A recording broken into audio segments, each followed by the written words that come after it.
Hi, Diane. Hi, John. How are you? Good. I think your new show is terrific. Oh, thank you so much.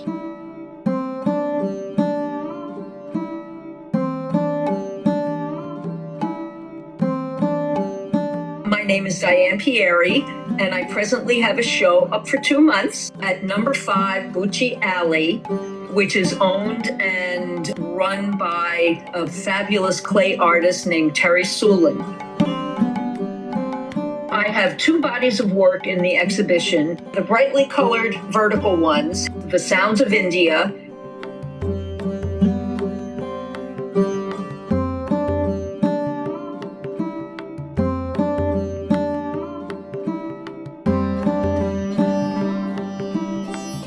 and the magenta and heron blue series, Jigsaw.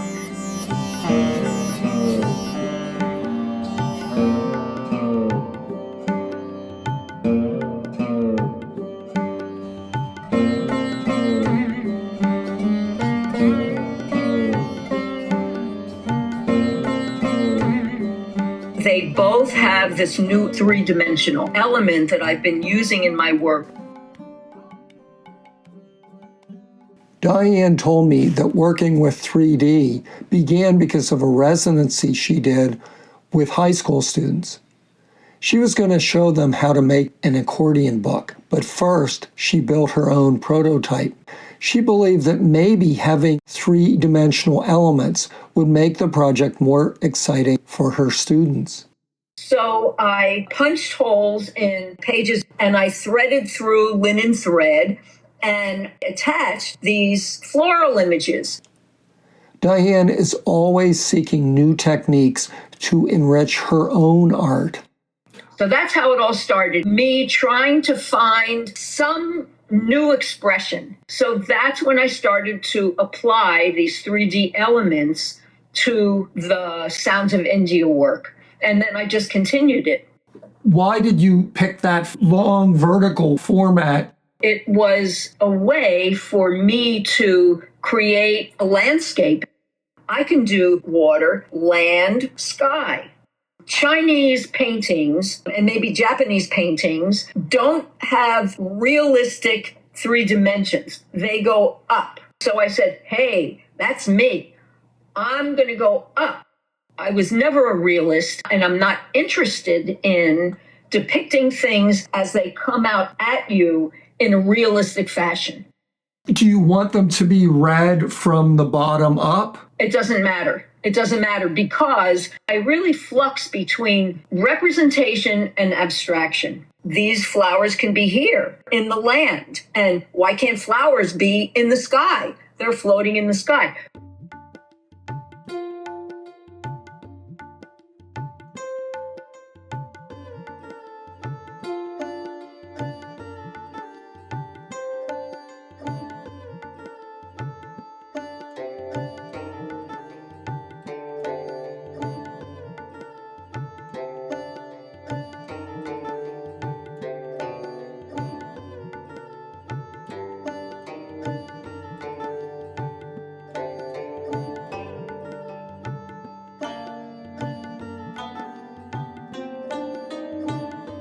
Now, talk about the other series a little bit. The Jigsaw series happened during the pandemic. I had finished the Sounds of India series. The pandemic hit and everything was shut down.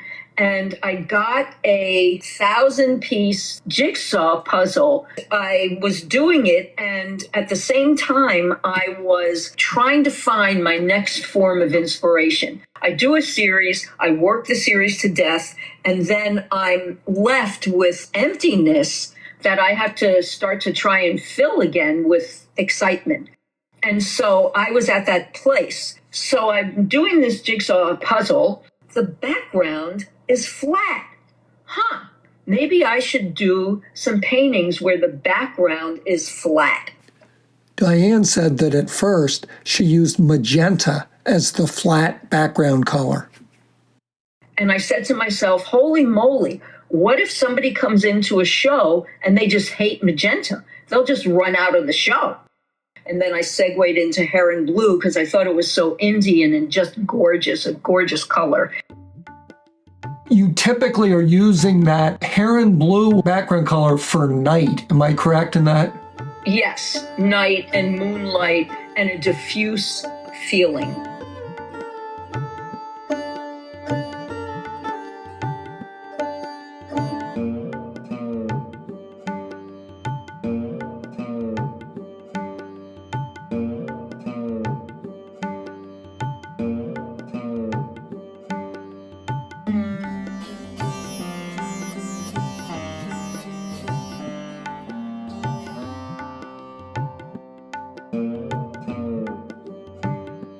Diane, if you're anywhere near as old as I am, you're starting to get forgetful.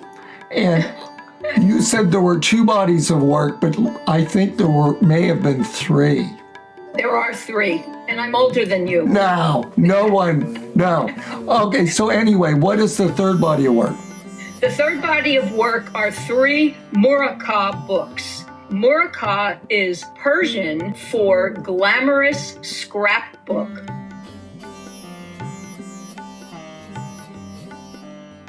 When the Persian miniatures were done and they had leftover things, they would make pages of the scraps, and that would be a Morocco book. So I started making these books to record all of the decorative papers I have used over 25 years. And each book uses all of the techniques in my paintings. Terry has them displayed on a shelf with white gloves so that you can actually take a book and look through all the pages, because no page is repeated. And there are maybe 40 pages in each book. You've mentioned art from China, Japan, and Persia, but India seems to be the main wellspring of your inspiration. My work has been influenced by Indian art for over 25 years. And I got to go to India in 2012. When I was closer to the influence, the work was more specifically about India. But now it embodies feelings of India. The Taj Mahal at sunset. That is not an illustration. It creates this hovering beauty at sunset. I flux between abstraction and representation. And my work compositionally is like Jackson Pollock. There's a little story here, there's a little story there. It's not all one story. And that's why I titled the show Once Upon a Time, because fairy tales all start with Once Upon a Time. And then you can create your own stories. Diane, I've been in love with the intense beauty of your work for years. My philosophy about making art is that I try to create beauty and joy so that when people look at my work, they feel joy. And the response that I've gotten is that it works. It's really wonderful. I'm a firm believer in the environment influencing a person. So I try and create a beautiful environment with lots of variation to help people feel good about themselves. As a fan of Indian culture and feeling good about yourself, do you meditate? No, I'm too wired to be a meditator. You seem pretty calm to me, Diane. Oh, right. Okay, well, hey. Oh, it's a flux. Calm, wired. Your hair expresses that wired quality. Right. Okay, very nice talking to you, and it is a beautiful show. Thank you so much. Thank you so much, John. Okay. Talk to you. Bye. Bye. Diane Pieri, Once Upon a Time, will be up through the end of July 2022 at number 5 Butchie Alley. On Saturday, June 25th, she will be hosting a book decorating workshop. So skip your yoga and meditation for a day and come see Diane's ravishing work. Your chakras, Well, thank you.